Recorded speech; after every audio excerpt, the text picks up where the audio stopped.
Bueno, y como cada 15 días, miércoles, es la mesa de análisis económico, financiero y bursátil en este espacio de la comunicación. Y saludo, como siempre, a Francisco Gutiérrez. Gracias, Paco. Hola, Oscar Mario, buenas noches a ti y a todo el auditorio. Ernesto Farril. Hola, ¿qué tal? Buenas tardes a todos.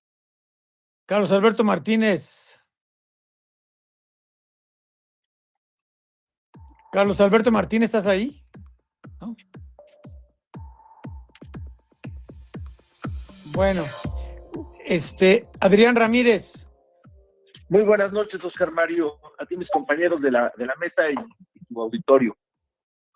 Muy bien, estamos entonces esperando enlazarnos con Carlos Alberto y con Luis Miguel, pero pues bueno, pues tenemos que empezar. Digo, es un momento muy, pues muy incierto, ¿no? Para la economía mundial y también local, ¿no? Tenemos pues conflictos bélicos y también pues un cambio importantísimo en la geopolítica mundial por muchas decisiones que han tomado pues los hombres más poderosos del mundo, como Donald Trump, como Vladimir Putin y compañía.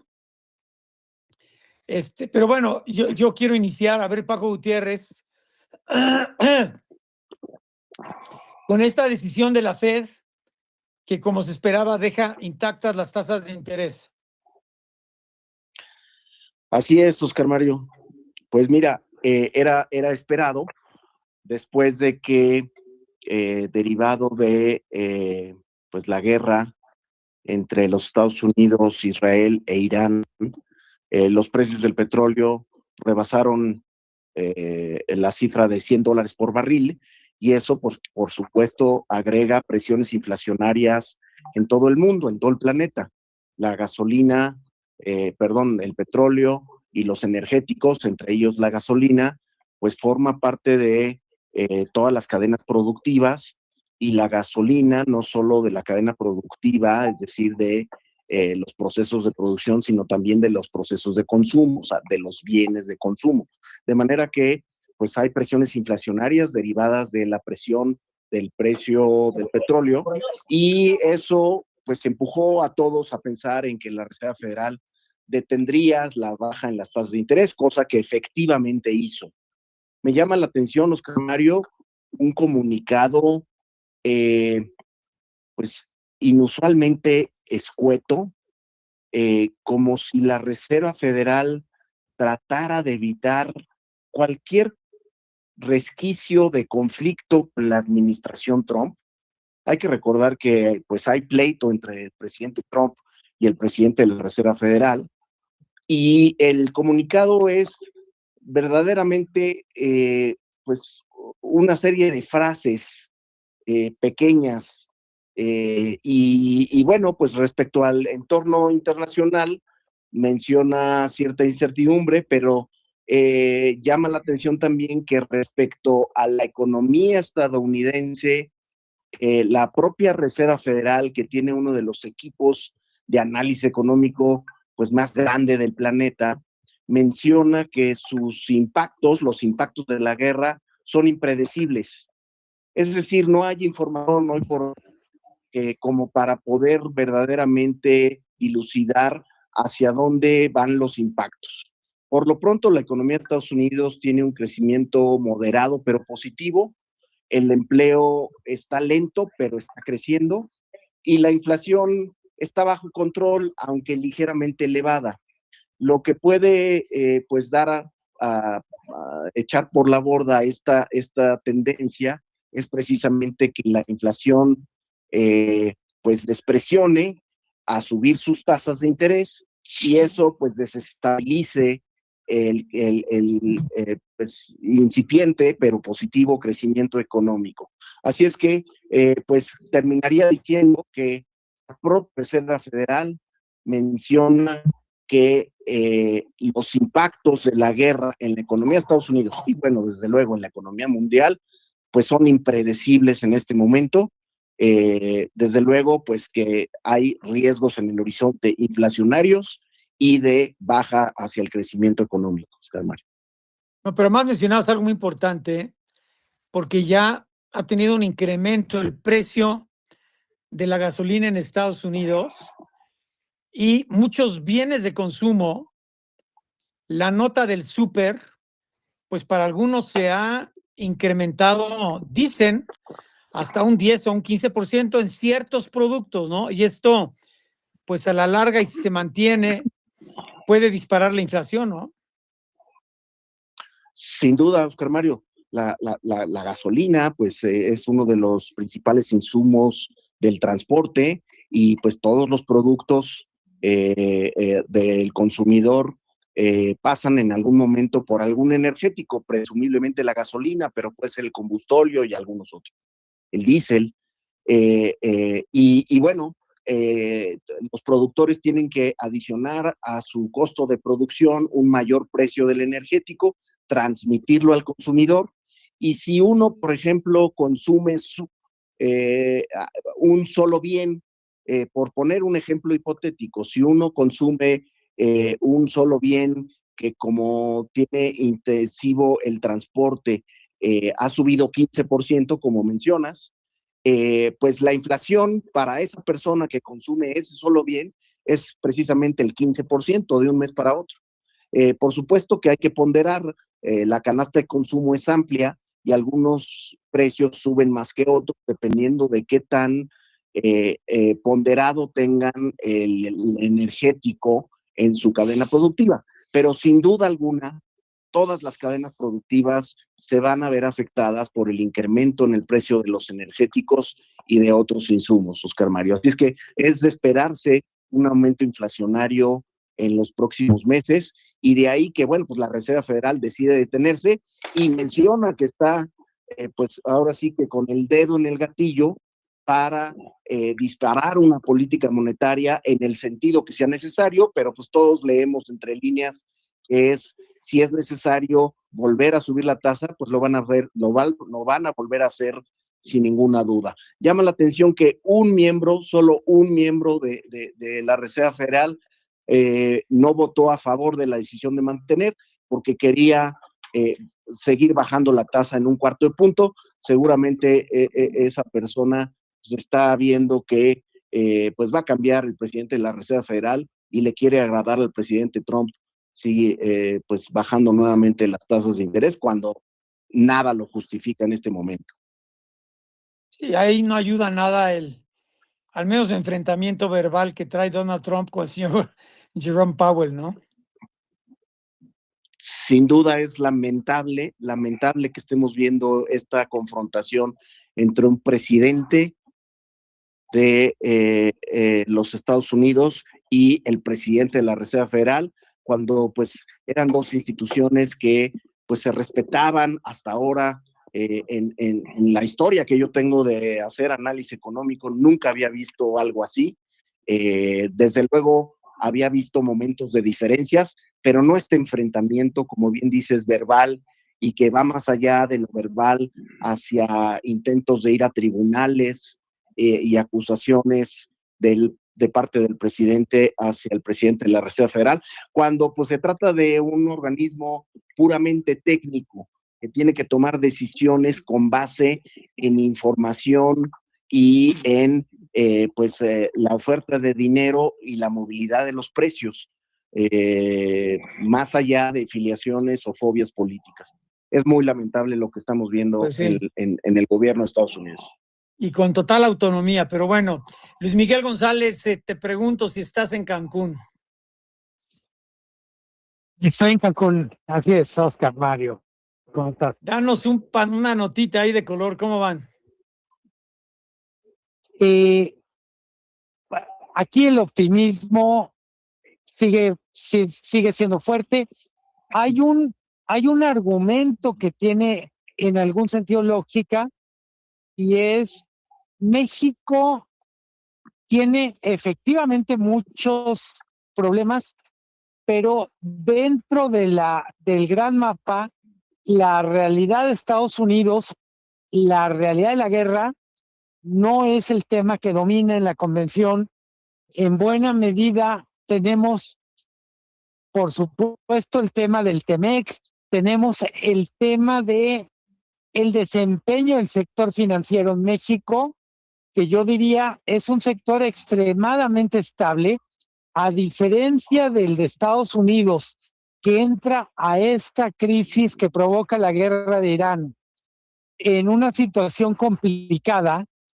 Me refiero en particular a temas como lo del crédito o los créditos privados. Tenemos un sector financiero, yo diría, con niveles de capital muy altos, en términos generales, un sector financiero bastante sólido. Solo para tratar de tener un puente con lo que decía Paco, el problema no solo son los precios de los energéticos o la inflación, tenemos un sector financiero en Estados Unidos, una parte del sector financiero, créditos privados, que dio créditos por 2 trillones, dicen ellos, billones. Regresamos con Oscar Mario Beteta.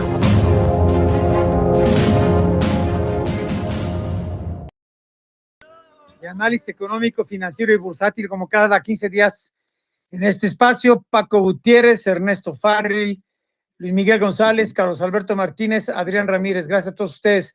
Me quedé contigo, Luis Miguel González. Tú estás allá en la convención en Cancún y hablabas de temas interesantes que muy probablemente se aborden los próximos 2 días, ¿no? Sí, yo diría, la banca mexicana entra en este momento de incertidumbre con buenos números. Me refiero en particular a lo que tiene que ver con solvencia y estabilidad. No es un tema menor, considerando que es obvio que nadie sabe ni cuánto va a durar esta incertidumbre, ni qué tan lejos puede llegar. Tenemos en ese sentido una banca bien capitalizada y en el caso del Banco de México, pues reservas de más de 250,000 millones de dólares.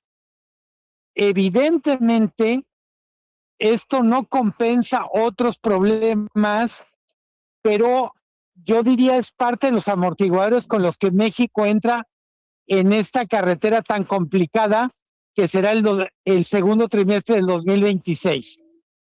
De Estados Unidos, creo que solo remarcar, no solo hay un tema de inflación, hay una enorme incertidumbre respecto a de qué tamaño es el riesgo del dinero que está en estos créditos privados, que insisto, son 2 millones de dólares, 2 billones o 2 trillones. Ese es un factor que mete mucho ruido y del que probablemente empecemos a hablar en las próximas semanas con más intensidad. Oye, hay muchos bancos ya digitales que otorgan créditos pequeñitos que han crecido de manera importantísima en México y tienen millones de clientes, ¿eh? Sí, creo que una novedad, Oscar Mario, un poco al hilo de lo que dices tú, es en la bancaria todavía hace 5 años, la banca tradicional no se sentía cómoda con la presencia de estos bancos de fintech. Poco a poco han ido encontrando un espacio dentro de la convención que de alguna manera refleja el espacio que tiene en el mercado.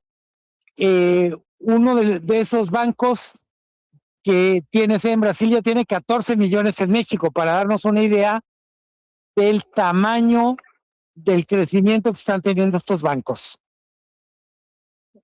Así es, y bueno, pues la mayoría ya son instituciones extranjeras las que operan en México, ¿no? Mira, son 800 fintech en México. Las más grandes efectivamente son extranjeras, pero yo diría es un ecosistema que afortunadamente el gobierno en el sexenio pasado o no le entendió o no lo vio y prácticamente no lo estorbó. Entonces México es uno de los polos más importantes en América Latina en el desarrollo de fintech junto con Brasil, y hay condiciones para que eso siga ocurriendo, pero insisto, en buena medida esto ha sido porque el gobierno no estorbó el sexenio pasado.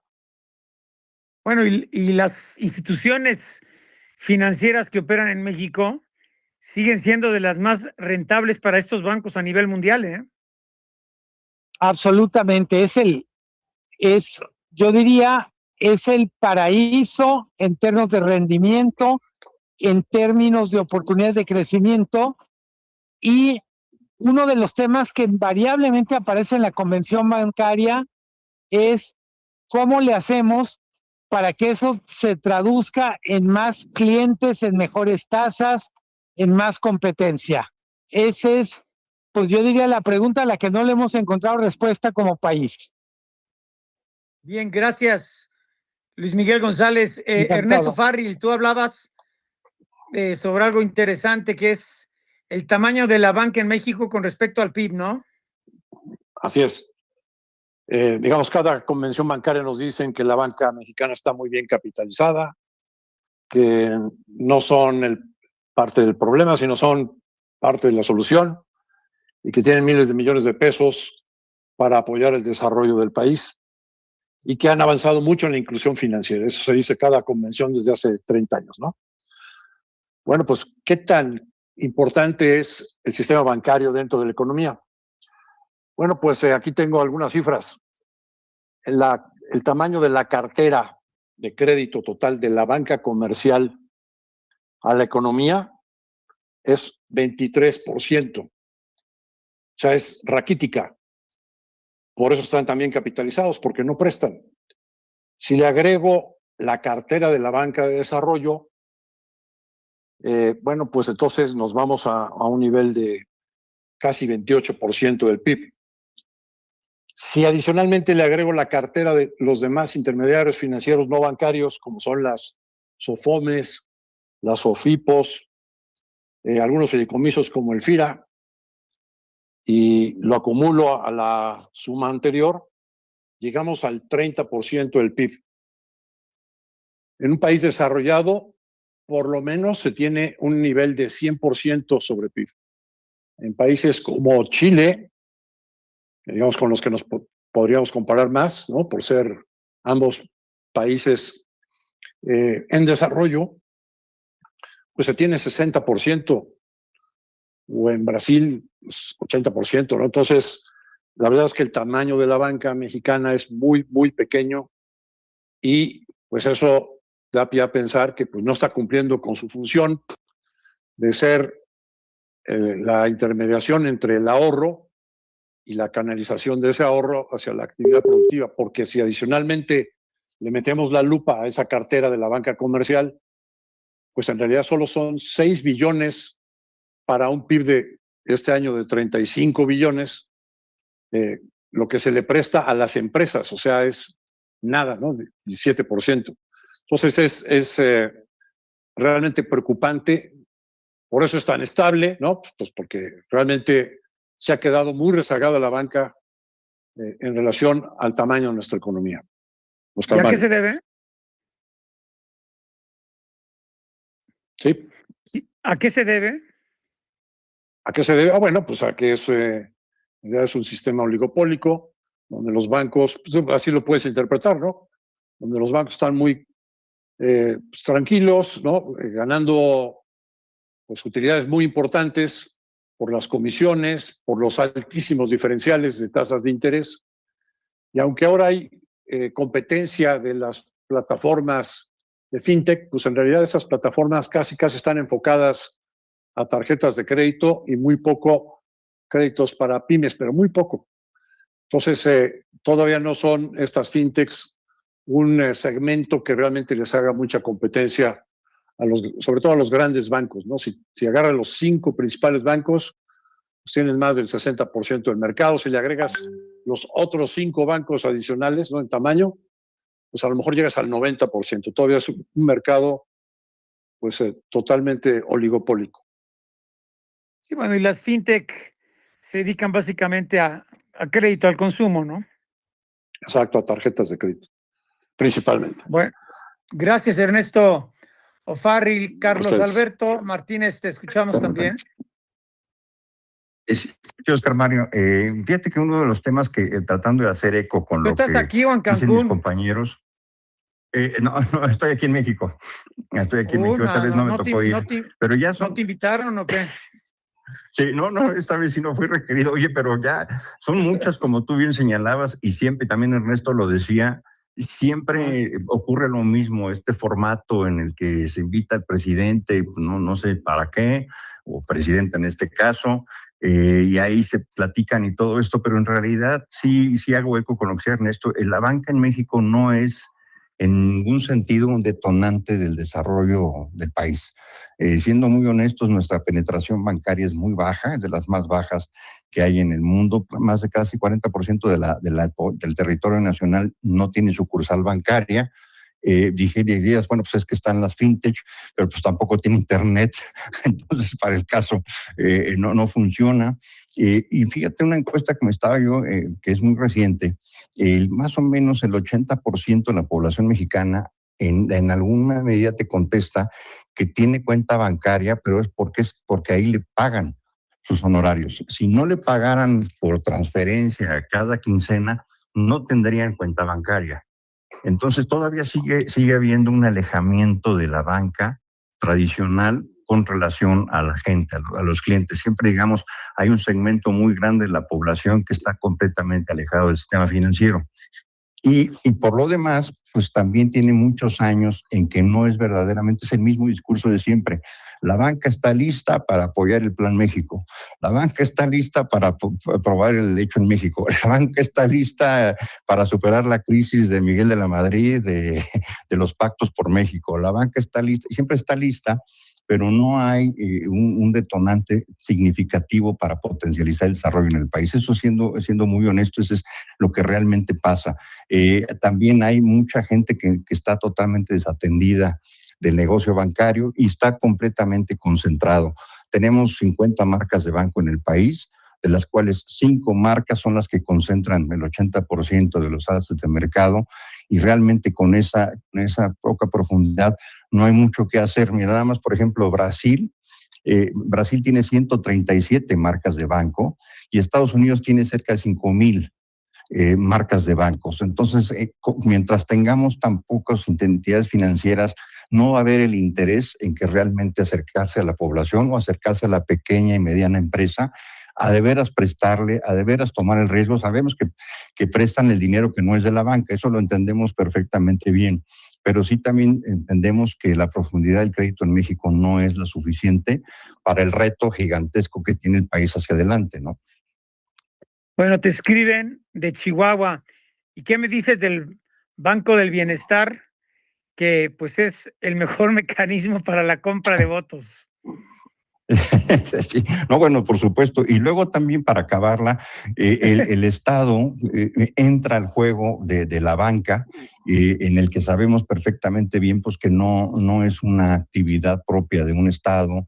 Lo puede ser la banca de segundo piso, ¿no? La banca para detonar la industria pues, del turismo, la industria exportadora, lo que tú quieras, la vivienda, en fin, cosas realmente potenciales.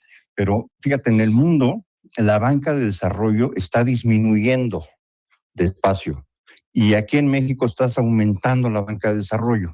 Es decir, estás poniendo este Banco del Bienestar, sigues con Banobras, sigues con Bancomex, sigues con Nafinsa, sigues con muchos bancos en los que el gobierno pone algo del riesgo que no le gusta poner a la banca tradicional. Y en el mundo lo que estamos viendo es que estamos forzando a la banca privada pues a rifársela, ¿no?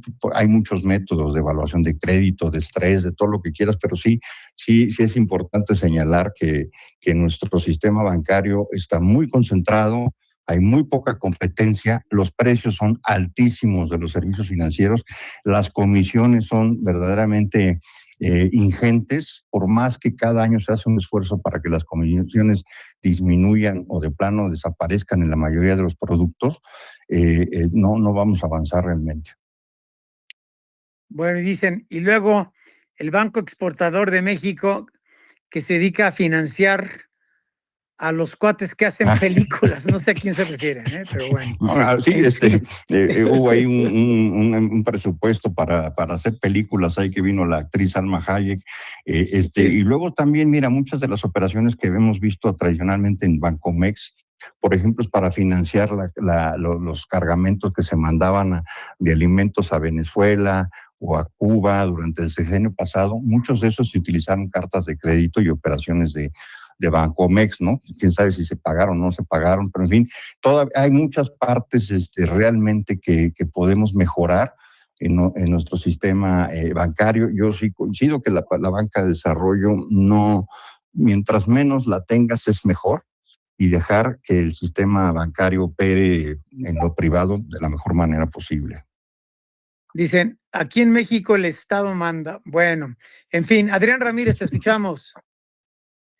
Buenas noches, Oscar Mario. Pues bueno, ya tratando de cerrar el círculo de los temas de actividad económica, pues recordemos que ya inició el arranque formal de la revisión del TEMEC, llamado Ronda 1, el cual va a ser un desafío enorme y muy complejo, ¿no? Será una revisión dura, cargada sin duda de muchas presiones, con una agenda que estamos seguros va a ir más allá de solo el comercio. No se trata únicamente de revisar las cláusulas y los ajustes como lo habíamos en capítulos, como lo habíamos comentado en varias ocasiones aquí en este foro, sino que sin duda Estados Unidos estará buscando colocar sobre la mesa temas económicos, comerciales, industriales, políticos y de migración. Entonces va a ser muy complejo para los negociadores que estén ahí, y yo creo que el reto más grande viene de que hay un riesgo muy grande de que Estados Unidos quiera normalizar el tema de los aranceles dentro de este nuevo arreglo comercial. Entonces ahí tendríamos que poner pues el pie muy firme para no movernos de nuestra postura y recordar que Estados Unidos necesita tanto este acuerdo comercial del TEMEC como lo necesitamos nosotros. Yo creo que con este tema estaríamos cerrando lo que hubo en las semanas, y como ya lo hemos platicado, pues bueno, vemos un nerviosismo muy acentuado en los mercados financieros. No sabemos hasta dónde puede escalar este conflicto de Estados Unidos-Israel con Irán, y ni siquiera sabemos de qué magnitud puede llegar a ser. Y como lo comentaban al principio, Francisco, pues bueno, el tema importante son las cadenas de suministro, estas cadenas de suministro que se ven afectadas por el petróleo, que pueden impactar de manera muy importante a todos los sectores de la economía y nos vuelven al principio de la preocupación que teníamos desde hace 2 años, esta inflación persistente que vemos no nada más en México, Estados Unidos, sino la vemos a nivel global. Bueno, mira, tenemos 5 minutos. Yo quisiera concluir con la opinión de cada uno de ustedes. Comienzo contigo, Adrián, y luego me voy para arriba. Dame el principal riesgo que debe enfrentar la economía mexicana para este año o en el futuro próximo, y también lo mismo para la economía norteamericana. Empieza por la mexicana y luego te vas a la norteamericana. Mira, definitivamente el principal riesgo que vemos es que se pueda desincentivar el consumo privado. El consumo privado, que es el que venía manteniendo tanto la economía de Estados Unidos como la mexicana, se puede ver impactada seriamente por este tipo de acontecimientos, por la inflación y sobre todo por la revisión del TEMEC. Yo creo que es el principal riesgo para estas dos economías. Bien, gracias, Adrián Ramírez. Carlos Alberto Martínez, riesgos para la economía mexicana, riesgos para la economía norteamericana. Sí, para la economía mexicana el reto fundamental es la reforma judicial. Yo sigo insistiendo que esta reforma nos va a costar muy caro para el crecimiento y la inversión en México. Y retos para la economía norteamericana, pues es salir bien librado del tema de Irán, no en términos económicos, les alcanza para eso y más, pero sí que no se prolongue más el conflicto de la cuenta para que los precios del petróleo no empiecen a afectar al impacto de la inflación en Estados Unidos. Eso lo vería yo así. La cosa es que hay una total incertidumbre y muchos piensan, tú puedes leer editoriales en el Washington Post, New York Times, The Atlantic, otras revistas pues que tienen ahí a plumas que se las saben de todas, ¿no? Digo, claro que ser adivino y atinar es muy difícil, pero para muchos hay una gran preocupación de que la guerra que emprende Estados Unidos e Israel contra Irán se les esté saliendo de las manos y que le hayan calculado mal las consecuencias. Sí, mira, yo creo que una de las cosas que no han salido es la gente a la calle, que es lo que esperaban, que la gente saliera a la calle pues, para terminar de tumbar a los ayatolas, a la teocracia. Esa todavía no ha salido, no sé si porque la metieron a la cárcel hace unos meses que salieron a protestar. Esa parte no está, y a mí también me preocupa, ¿sabes qué? El tema de la especulación. Recordándole al auditorio que el tema del petróleo, el más caro que ha habido en la historia de la humanidad, fue de $147 por barril en el año 2008. Y ese precio se llegó fundamentalmente por la excesiva demanda que tenía China y la India, que se supone que crecían al 14% anual, que nadie les creyó. Bueno, yo nunca les creí, pero estaban demandando mucho energético y la especulación financiera. Muchos financieros dedicaron a especular sobre el precio del petróleo, sobre ese commodity, y eso nos generó esa combinación, exceso de demanda de China y la India. En un solo año, más especulación petrolera, nos llevamos el precio del petróleo a $147 el barril. O sea, no fue Medio Oriente, fue la especulación financiera y cifras ahí extrañas de China y la India que traían en 2008. Entonces, eso es importante también señalar, que en el frente puede haber alguno que otro financiero tratando de ver pues, cómo gana ahorita en esta situación, ¿no? Bien, gracias, Carlos Alberto Martínez. Luis Miguel González, riesgos México, Estados Unidos principalmente. En Estados Unidos, Donald Trump es el principal riesgo. Y en el caso de México, yo pondría dos. Uno es vulnerabilidad de las finanzas públicas y el segundo es inseguridad, con dos apellidos: inseguridad jurídica y inseguridad pública. Sobre todo la jurídica, ¿no?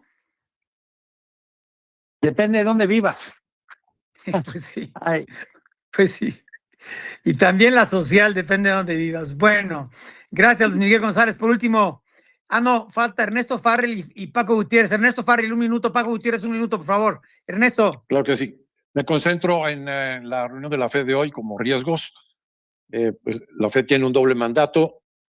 Hoy estamos hablando de que por los precios del petróleo, pues la inflación puede resurgir, pero el último dato de empleo en Estados Unidos fue una contracción en febrero de 92,000 puestos de trabajo, y ante un doble mandato, pues la Reserva Federal bien a bien no sabe qué hacer. ¿Para dónde se inclina? ¿Hacia controlar los precios o evitar una recesión? Lo que estamos viendo es que Estados Unidos se asoma a un escenario de esta inflación, contracción económica con inflación. Y ahí la Reserva Federal realmente no tiene mucho que hacer. Muchos mencionan la palabra esta inflación ya. Y Paco Gutiérrez, finalmente 1 minuto, por favor. Pues mira, en México yo diría, Oscar Mario, sigue siendo la falta de Estado de Derecho y la desinstitucionalización que está sufriendo el país. Esta sección fue patrocinada por Grupo Multisistemas de Seguridad Industrial.